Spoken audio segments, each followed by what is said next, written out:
Hello guys, untuk video log kali ini kita akan pergi mewayang. Kita lihat a Minecraft movie.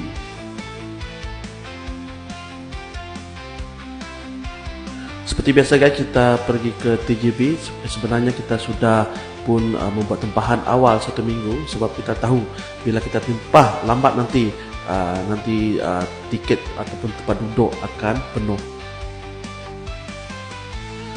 Saya tahu anak-anak kita pun super excited juga nak tengok movie ni, sebab kita dah tengok trailer dia, memang menarik.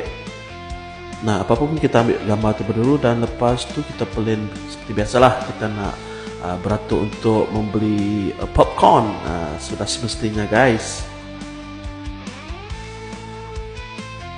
Sebenarnya sebelum kita pergi ke panggung wayang, kita telah lunch bersama-sama before kita pergi. Cuma kali ini kita membeli sedikit snack lah, seperti biasa, popcorn dan carbonate drink.